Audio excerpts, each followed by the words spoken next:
Alright, magandang gabi po sa inyong lahat mga kababayan, Batang Maynila to H. Unang-una, gusto kong palakpakan natin si Senator Robin Padilla mga kababayan. Yan. Sa kanya kanina sa pagtutok niya dyan sa ginawang Committee on Public Order and Dangerous Drugs mga kababayan. Yung kanyang pagupo dyan po sa motu proprio public hearing and investigation of the alleged PDEA leaks. Napakagaling mga kababayan, napakaganda ng ginawa ni Senator Robin Padilla. Talaga namang masyado siyang tumutok doon sa usapan. Kaya talagang pinag-aralan niya yung talagang nangyayaring mga proseso dyan. Kaya nga hindi na siya nakapagsalita mga kababayan dahil sa sobrang niya talagang pinag-isipan. Talagang itinuon niya yung kanyang pag-iisip doon sa nangyaring investigasyon dito kay Morales. Kaya naku, saludo ko Saludo ko dito kay Senator Robin Padilla. Grabe. Ang hirap kaya nun guys. Yung maghapon ka nga, yung ilang oras kang walang ginagawa. Yung ilang oras ka nakikinig, ilang oras ka nakaupo na gano'n na wala ka man lang sinasabi na hanggang mapanis na yung laway mo. Nahirap kaya sa totoo lang. Kaya bilib ako. Grabe mga kababayan. Malampakan nyo naman si Senator Robin Padilla, grabe. Kakaiba po talaga. Kakaiba mga kababayan. Ito ang ating number 1 senator. Kaya naman nako, mga ilang taon pa ang titiisin natin dito.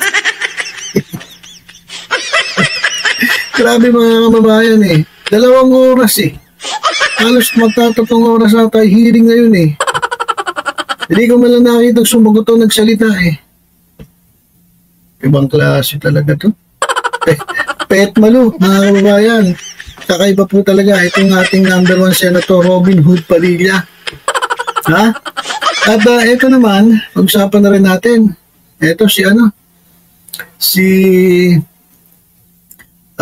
Senator Chis Escudero naman, pagpasok niya sa Senado, dyan sa committee, ang ginawa nag-raise agad ng point of order. Alam mo guys, yung point of order, i-raise mo yun kung medyo napansin mo na teka. Parang wala na sa direksyon yung ginagawa ninyong investigation. Pag sinabing point of order, magulo na yung nangyayari. Iba ganun yung kaya nagkakasagutan na, nag-aaway na point of order, tuk, ganun. Pagpasok ni Jesus Escudero, siguro habang wala siya ron, napapakinggan niya, narinig niya yung nangyayari. At napansin niya, wala na, magulo na to. Kumbaga rumble na kasi mga kababayan sa totoo lang lalong-lalong na kasi ito si Bato de la Rosa naman kasi. Pinapayagan niya lang magsalita. Itong si Morales, diba, dadanang si Morales, tinatanong si Morales, ang layo ng sagot. Buti nga binabara-bara ni Senator Jingo Estrada kaya mas bilib ako kay Senator Jingo Estrada. Pero habang nagtanong, sagutin mo yung tanong lang, hindi yung talaga tatanungin ka kung anong gusto mong kulay. Sabihin mo, fried chicken. Sabihin mo, pares. Kumbaga, simpleng-simple yung tanong. Sagutin mo yung simpleng sagot. Diba? Hinahayaan kasi ni Bato de la Rosa. Alam mo nangyari nga, parang ang chairman pa si si Jonathan Morales kaysa dito kay Bato de la Rosa. Wala, mga kababayan. Wala talaga. Kaya dito ba makikita yung pagkakaiba ng season na mga senators kaysa dito sa mga bagong senators na unang-una kaya napunta sa pwesto, kaya naboto, dahil pumikit lang kay Duterte.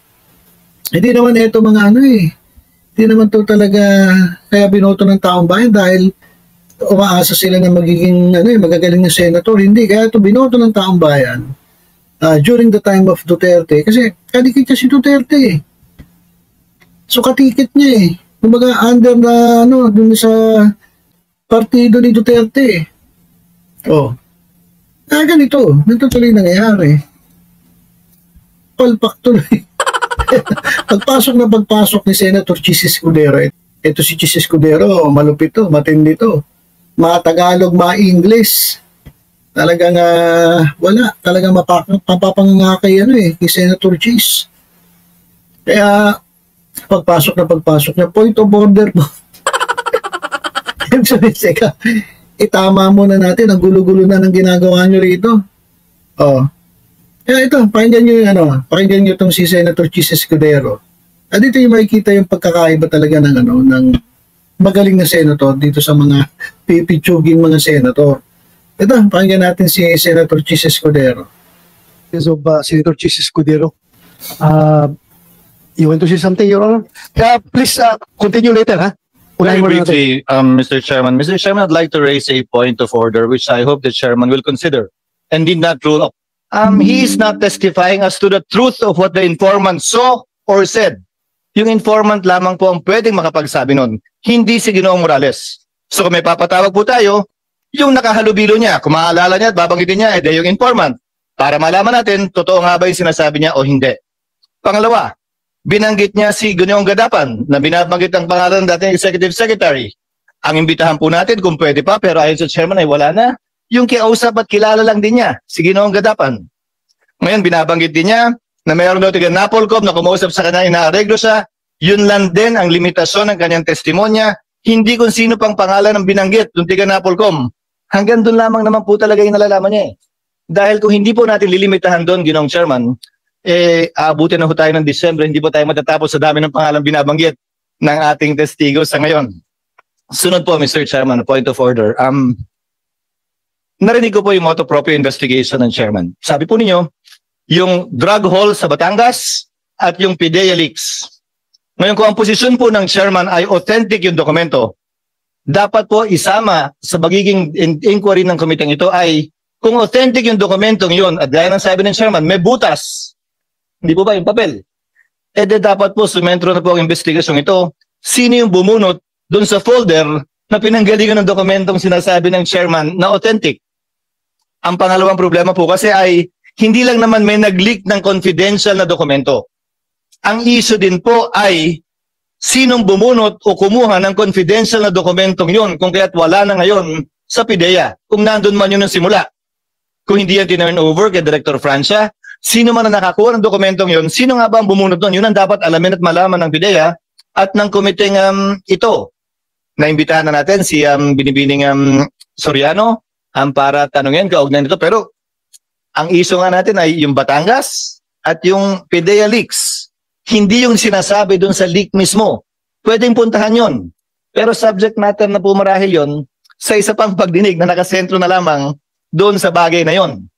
Pero pansamantala sa isyong ito, ang nais po nating malaman saan galing yung dokumentong lumabas at kung authentic yun sa panahon ng Chairman, nasaan na yun ngayon at sinong bumunot mula sa files ng PIDEA nung file na yun, nung papel na yun at ng mga retrato at sinumpang salaysay nung sinasabi po ni Ginoong Morales na informant po niya na hindi po niya maalala sa ngayon. Again, yes, for the consideration of the Chairman at a later time and for the Chairman to rule upon it at a later time, Mr. Chairman. Thank you, Mr. Chairman. Thank you to my distinguished colleague, Senator Poe, for granting me leeway to speak. Thank you, Senator Chis Escudero, for those to the points that you have raised. Indeed, it is my pleasure to hear some advice coming from veteran senators who is a legal luminary. Indeed, well accepted by the chair of this committee.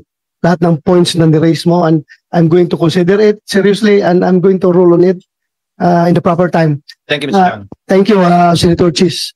Okay, so yan mga kababayan. Alam niyo sa totoo lang, yung sinabi ni Senator Chis, simpleng-simple lang yun eh. Kasi anong nangyari dito sa committee ni Bato, ang layo na eh. Dapat nag-stick ka lang dun sa subject. Isa pa, alam niyo nagpapagulo dyan. Sa totoo lang. Kaya gumulo yan. Dahil itong si Senator Bato de la Rosa, hinahayaan niya lang magsalita, magdadaldal. Itong si Morales. Kaya nagkagulo-gulo eh. Actually, si de la Rosa din kasi may kasalanan eh. Dapat Kasi dapat tinatabla niya o sinusupalpal niya si Morales. Pero ang nangyayari kasi ngayon mga kababayan, lumalabas, itong si Bato de la Rosa, parang aso-aso lang ni Morales. Parang nakita ko parang ang chairman si Morales eh. Buti na lang nandun si Jinggoy. Na talagang sinupalpal naman si Morales kasi dapat ganun ang tanong. Kung ano yung tanong, ayun ang sagot. Direct to the point. Hindi yung kung ano sinasabi tapos malalayo na sa usapan. Kaya buti na nakarating si Senator Chis Escudero para maliwanagan to si Bato de la Rosa kasi sa totoo lang, wala na. Ang gulo-gulo. Wala sa direksyon yung kanilang hearing. At di ba sabi ko ito lang naman ako nga sabi ko napakasimple lang Ang issue diyan yung sinasabi nila PDEA leaks, dapat to sila tumutok kung paano lumabas yung papel. Tapos ito, yung sa akin kasi, sabihin na natin totoo yung dokumento. Kaya lang, lagi ko inuulit-ulit, sabi ko, wala nang kwenta Bakit? Kasi hindi naman natuloy yung operation. So, hindi kinakailangan humarap si Maricel Soriano, hindi kinakailangan humarap si Presidente Marcos, o sino man dyan. Kasi unang-una, ayun na yung nakasulat sa papel. Pero hindi naman napatunayan na totoo yung papel. Hindi naman napatunayan na hindi nga natuloy yung operation. So, ibig sabihin, hindi nila napuntahan, walang naka-witness na totoo yung sinasabi dun sa papel, yung kwento nung informant. At lalong-lalo na, kung tinanong yung pangalan ng informant ni Senator Jinggoy, sabi nung ni Morales, hindi niya raw matandaan. Diba? Dapat napakasimple, dapat dun pa lang, itinigil na yan. Kasi lahat na ng sinasabi ni Morales, puro na lang chismis. Dapat talagang hinarap nila dyan yung informant. O kaya naman si Maharlika. Kasi si Maharlika, nakakaalam paano niya nakuha yung dokumento na yun. So yun yung mga importante na parehas wala dyan. Etong si Morales, madami niyang dinadamay. Kung tutusin, dapat hindi binigyan ni Bato de la Rosa ng ng pansin yung mga sinasabi kasi wala na, malayo na dun sa malayo na sa pinag-uusapan. Kaya point of order agad ang sinabi ni Senator Chis. Diba? Pag-focus kayo dun sa dun sa dapat pag-usapan, dun sa topic. Wala talaga to si Bato, mga kababayan. Sabi ko sa inyo, po ito tatakbo ulit sa 2025. Kaya ngayon pala mag-isip-isip na kayo. Kasi magiging circus ang mangyayari mga investigasyon dyan sa Senado. Katulad dito mga kababayan, circus na Pero dumating pa doon sa punto na ipatatawag si Duterte. Ano naman kilalaman ni Duterte yan sa usapan? Kasi meron nga daw sinasabi si Duterte na meron daw siyang nakita niya raw yung papel ng PDEA. Akala ko sasabihin ni Bato de la Rosa, teka, point of order, hindi natin dapat sinasama si Duterte dito, wala namang kinalaman ni Presidente Duterte dito. Pero hindi. Sabi ni Bato de la Rosa, hindi, huwag na natin gulin si Presidente, si PRRD. Kasi ganyan. Ang layo rin ng reason Dapat sabihin niya lang, hindi natin kinakailangan patawag yan kasi unang-una, wala naman siya kinalaman dito sa pinag-uusapan natin, sa topic natin. Kahit si Presidente Marcos sinasabi niya kung gusto niyang ipatawag, pero baka mahaluan daw ng politika. Hindi yun yung reason. Hindi mo talaga dapat ipatawag si Presidente Marcos. Kahit kasi Maricel, dapat din mo pinatawag Kasi unang-una, sila lang yung nakasulat sa papel, pero yung papel naman, hindi pa naman napatunayan na totoo yan. At unang-una, yung operation hindi naman natuloy. So, ibig sabihin, wala kayong napatunayan. Diba? Napakasimple lang nung nangyari dyan. Wala talaga to si Bato. Na-stress po tuloy si Ms. Maricel Soriano. Kung tutusin, wala siya dapat dyan Hindi niya dapat pinapatawag si Maricel Soriano. Kasi yung dokumento, kasi in question pa yun Sinasabi nga ng PDEA na hindi totoo yun Bakit ipatatawag si Maricel Soriano? Bakit ipatatawag si Presidente Marcos? Nakita niya ba mismo si Presidente, si Marcel na nandoon? Lalong-lalo na. Dapat matagal na nilang hinintuyan nung sinabi ni Morales na hindi niya kilala yung yung informant. Di ba katarantaduhan yun? Ibig sabihin, doon pa lang nagsisinungaling na si Morales. Kaya itong tulongis din na si De La Rosa, halatang halata rin na meron siyang may interest siya dyan sa ginagawang investigasyon. Dyan sa PDEA Leaks kuno. Kunyari, PDEA Leaks, ayun ang topic nila. Pero gusto niyang tumbukin, mga kababayan, gusto niyang palabasin, etong si Marcos, nag-a-addict. Ayun yung mga kababayan. Kunyari pa PDEA Leaks, pero ang gusto palabasin ni Bato de la Rosa, involve nga itong si Marcos, dyan sa sa sinasabing singhutan ng powder substance. Kaya, buti na lang dumating si si Senator Chis Escudero na-lecturean pa tuloy itong si Bato de la Rosa. Sa totoo lang, napakalayo ng level na itong ni Senator Chis dito kay Bato de la Rosa. Napakalayo, mga kababayan. Mas lalo na kay Robin. Si Robin, buruin mo maghapon nakaupo dyan ilang oras nakaupo. Hindi ba nagsalita So, di ba ang galing? So, yun lang mga kababayan. Ito lang nagpapakita. Dami kong na-realize dito unang-una.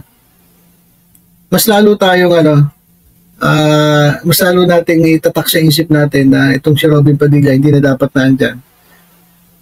Kasi walang ginawa Ano ba ginawa niya? Naupo. Si Bato de la Rosa. Wala, pinapaikot-ikot lang ni Morales. Pangatlo, pagdating ni Senator Chis, di nasupal pala siya. Hindi talaga siya marunong humawak ng komite.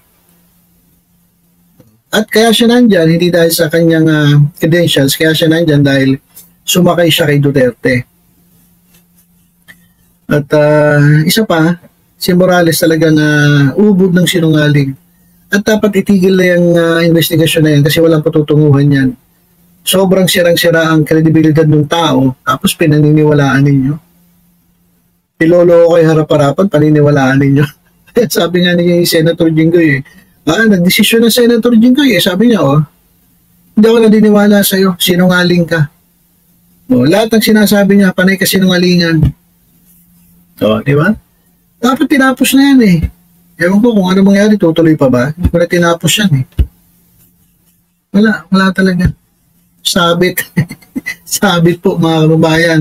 Kung baga sagrado, bagsak itong si Senator Bato de la Rosa. At yun siya, present. Pero wala namang participation, naupo lang. Di isa pa rin bagsak yun. Di ba? So, yun lang mga kababayan. Tutok-tutok lang po.